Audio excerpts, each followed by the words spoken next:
Assalamualaikum warahmatullahi wabarakatuh. Perkenalkan, nama saya Selina Latifa dari kelas 12 MIPA 3. Video kali ini saya ingin mempresentasikan mengenai kebijakan fiskal dan kebijakan moneter. Yang pertama, kebijakan moneter.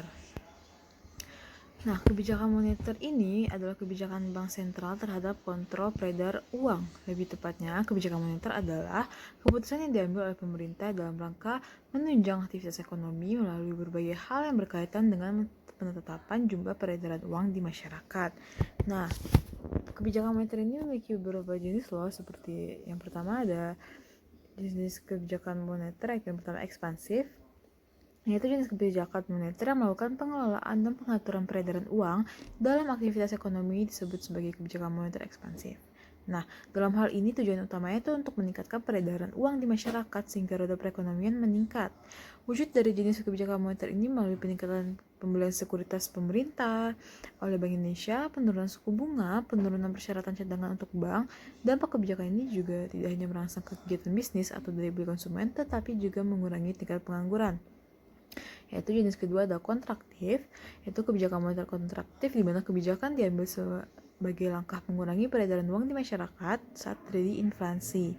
Hal ini diwujudkan melalui penjualan obligasi pemerintah, peningkatan suku bunga bank, dan meningkatkan persyaratan cadangan untuk bank. Nah, selanjutnya ada instrumen kebijakan moneter. Yang pertama kebijakan diskonto. Kebijakan diskonto merupakan instrumen kebijakan moneter yang mengukur melalui tingkat suku bunga bank, kondisi di mana bank-bank umum meminjam dana kepada Bank Indonesia selaku bank sentral membuat peredaran jumlah uang teratur. Lalu yang kedua, operasi pasar terbuka, di mana ketika pemerintah mengontrol peredaran uang melalui penjualan atau pembelian surat berharga milik pemerintah. Nah, maka yang dijadikan instrumen kebijakan moneter adalah operasi terbuka. Lalu ada cadangan kas umum. Saat Bank Indonesia ingin mengurangi cadangan kas uang bank, maka uang diedarkan di masyarakat melalui pinjaman. Nah, sementara bila cadangan kas uang bank harus ditambah, uang yang beredar di masyarakat ditarik dengan peningkatan suku bunga tabungan. Nah, tujuan dari kebijakan moneter ini yakni pertama mengendalikan laju inflasi. Agar inflasi dapat ditekan, maka Bank Indonesia menetapkan kebijakan bertujuan mengurangi uang yang beredar di masyarakat dan menjaga ketersediaan uang di bank, sehingga salah satu tujuan kebijakan moneter adalah mengendalikan inflasi. Yang kedua yaitu mengelola angka pengangguran. Kestabilan peredaran uang membuat aktivitas produksi meningkat.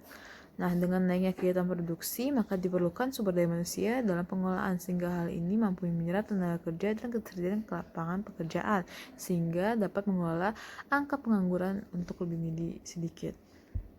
Lalu memelihara nilai tukar. Pertumbuhan ekonomi suatu negara harus berjalan dengan terkontrol dan berkelanjutan. Hal ini diwujudkan dengan melalui keseimbangan arus barang atau jasa dengan peredaran uang. Oleh karena itu, tujuan kebijakan moneter adalah untuk menstabilkan ekonomi melalui pengaturan dan penetapan terkait peredaran uang. Nah, itu adalah instrumen dan tujuan dari kebijakan moneter. Namun kebijakan moneter ini ada 3 lagi tujuannya, yaitu yang pertama mengendalikan laju inflasi, mengelola angka pengangguran, memelihara nilai tujuan. Nah, itulah kebijakan moneter mengenai pengertian, jenis, tujuan, dan instrumen. Selanjutnya kebijakan fiskal. Nah, kebijakan fiskalnya adalah kebijakan pengelolaan keuangan negara. Secara lebih lanjutnya, kebijakan fiskal adalah kebijakan yang berasal dari pemerintah yang memengaruhi perekonomian melalui perubahan pengeluaran dan penerimaan pemerintah. Nah, kebijakan fiskal ini memiliki beberapa jenis, yaitu pertama diskresioner atau kebijakan fiskal ekspansif, yaitu dilakukan dengan menaikkan belanja negara dan menurunkan tingkat pajak. Nah, kebijakan fiskal jenis ini dilakukan pada saat perekonomian mengalami penurunan daya beli masyarakat dan tingkat pengangguran yang tinggi. Tujuannya adalah untuk mendorong pertumbuhan ekonomi yang sehat. Lalu, penstabil otomatik atau kebijakan fiskal kontraktif adalah kebijakan penurunan belanja negara dan menaikkan tingkat pajak. Kebijakan ini bertujuan untuk menurunkan daya beli masyarakat dan mengatasi inflasi. Caranya dengan membuat pemasukan lebih besar daripada pengeluaran. Kebijakan jenis ini dikeluarkan saat perekonomian kondisi yang ekspansi yang mulai memanas atau overheating, dan untuk menurunkan tekanan permintaan. Nah, ada beberapa instrumen kebijakan fiskal. Yang pertama, pajak. Pajak merupakan sektor instrumen kebijakan fiskal yang dapat dikontrol untuk memenuhi naik dan turunnya daya beli masyarakat. Yang kedua, pengeluaran belanja. Instrumen ini dijalankan berdasarkan jumlah nilai belanja negara yang dapat dikurangi atau ditambah sesuai kebutuhan dan situasi keuangan negara. Yang ketiga, obligasi publik, yaitu obligasi cukup dikenal dengan bidang investasi di mana rakyat yang memiliki dana ditawarkan untuk membeli surat utang dari negara dan negara akan mencicil hutang tersebut beserta bunga pinjaman. Nah, ada lagi nih, ada fungsi kebijakan fiskal. Yang pertama, alokasi. Kebijakan fiskal berfungsi ketika anggaran negara dialokasikan dengan tujuan untuk mengurangi tingkat pengangguran serta pemborosan sumber daya. Fungsi alokasi juga dapat menambah efisiensi serta efektivitas ekonomi dari suatu negara.